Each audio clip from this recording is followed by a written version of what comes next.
What's up, YouTube? I'm going to take another shot at one of these videos. This time I'm going to talk about the Mythic weapons. Again, these are early insights. This isn't really a end-all be-all strategy guide. This is more just early insights from an experienced player. I'm going to talk about which ones I think are worth it, which ones I think maybe aren't. So let's get started. So the first place I'm going to talk about is the Fortilla, which offers you Ocean's Burst Assault Rifle and Ocean's Bottomless Chug Jug. First of all, the Fortilla is pure chaos a lot of times, and a lot of the loot seems to be a little bit spread out. That being said, the Burst Rifle is almost identical to the legendary one. The only real difference is that the Burst Rifle here holds 30 rounds instead of 20. So it's not really that amazing of a gun. It's definitely a good gun, but in a world where the ARs have been nerfed the way that they have, I don't even think that it's really necessarily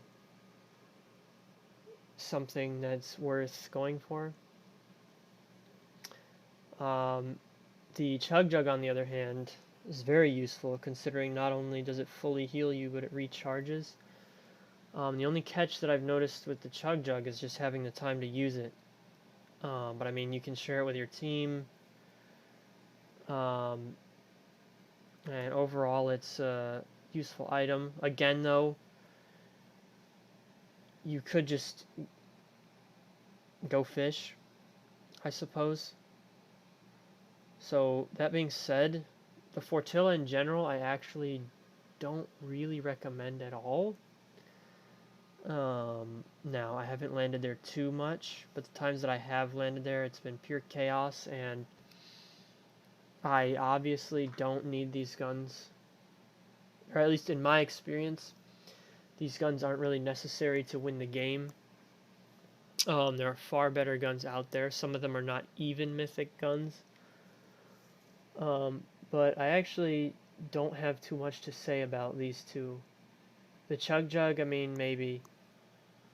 It's a good... The thing is, I mean, if you get a lot of kills, a lot of times you end up with this thing anyway. So, next I'm going to do Caddy Corner. Caddy Corner again. Actually, all three places, really. When you land there, they're pure chaos. So you really have to think. So I would say for the Fortilla, maybe more just ride on, killing somebody and collecting those, like, throughout the game. Caddy Corner, you've got Kit's charge shotgun and his shockwave launcher. I have a lot of thoughts on the charge shotgun, which I'm just going to cover in a different video. But in my opinion, this charge shotgun is considerably better than the legendary. It reloads a bit faster, it does a bit more damage, but most importantly, it holds 5 rounds instead of 3. So what that means is you have a lot more freedom as far as your strategy of how you're going to use the gun. What I learned today on stream is that you really don't need... There are situations where you don't really need to charge the gun. Sometimes you can get chip damage with it, and it still does a decent bit even if you don't charge it.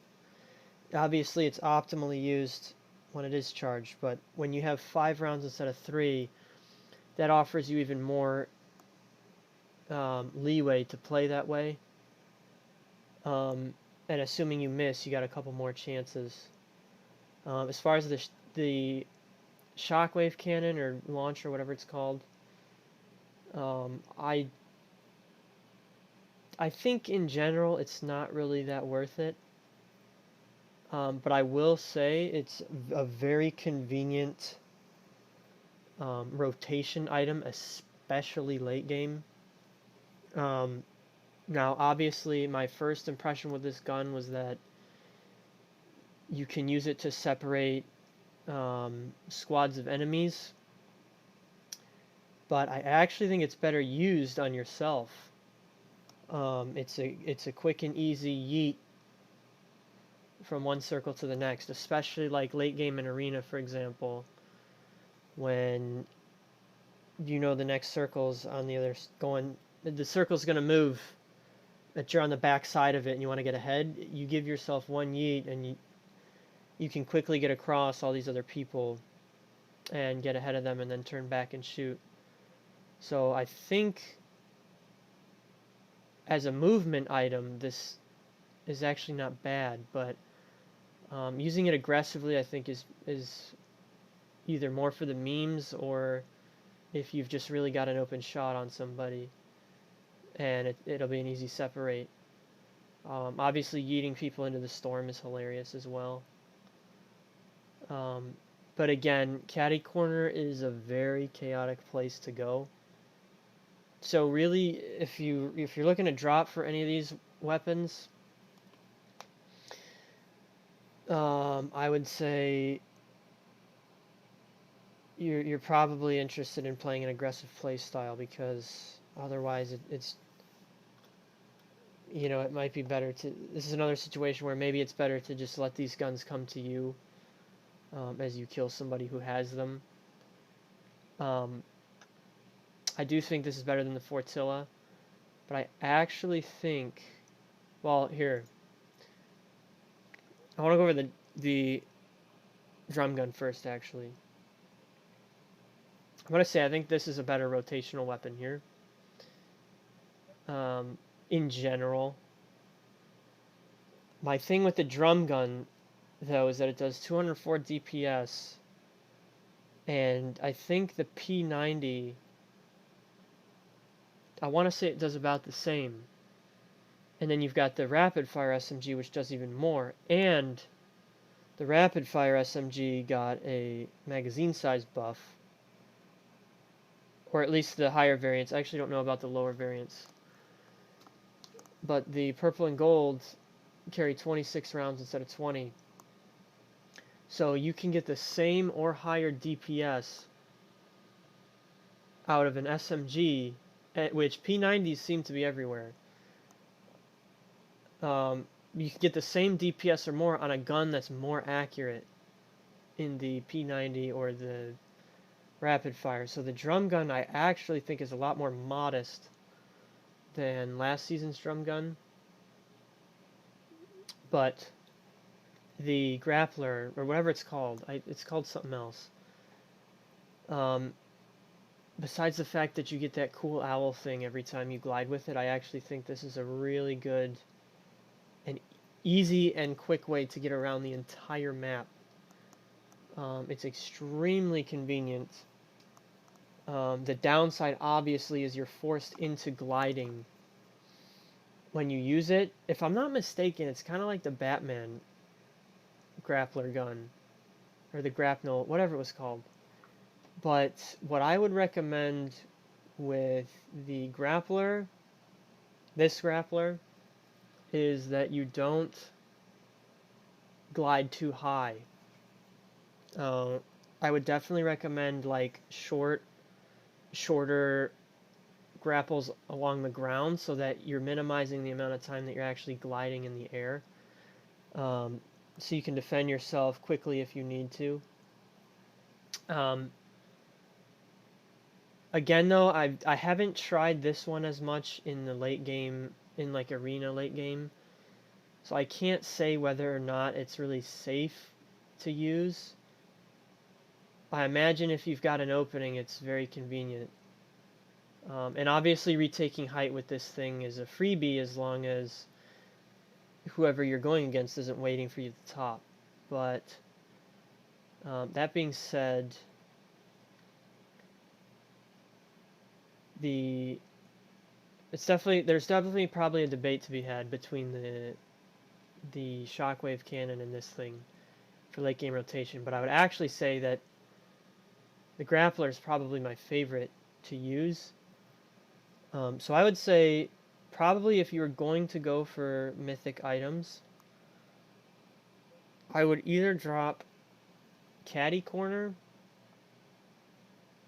or the Authority, I think, for the sake of, and again, that would mainly, in my opinion, that would mainly be for the sake of actually getting, improving at the game from a combat standpoint, not so much actually getting your hands on these weapons. These weapons aren't really game changers overall. They're definitely all strong, but they're not. They don't seem to be overpowered compared to some of the regular guns that are in the loot pool anyway. And I've generally, especially in pubs, it's very easy to get your hands on these without, or I should say it's common to get your hands on these without actually landing at their drops. They just end up in someone's inventory that you killed. So these locations are all chaotic. So if you're going to land at the location, I would actually do it from a standpoint of wanting to improve at the game, and in that case I would say probably just go to the Authority. And go for kills and grab this thing and rotate around the map really fast and hunt people down. But other than that, I would say the Chug Jug's fairly useful. The burst gun is definitely a good rifle. It's not insanely better than the legendary. I think it's literally just the mag size, but it would be worth picking up if you found it. Same thing with the charged shotgun.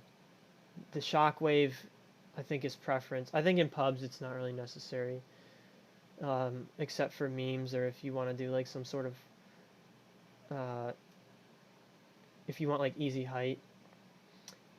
And the same kind of goes for this grappler, and I actually think the drum gun is kind of just, I don't think it's that good. But again, these are more just early insights. I also didn't script this. Maybe I should have. But this is just my experience and opinion with each of these guns thus far. We're like 3 days into the season. I've used them all, some more than others. And I've looked at some of the numbers, like the damage numbers and whatnot. And that's where I stand with these. I'll probably make more videos about this as I learn more. But the next thing that I'm probably concerned with is like actual drops and where, and like drops and rotations, I would say, in the standpoint of like what's new on the map. But that'll be for another video. This was kind of all over the place. I'm still learning how to do these videos.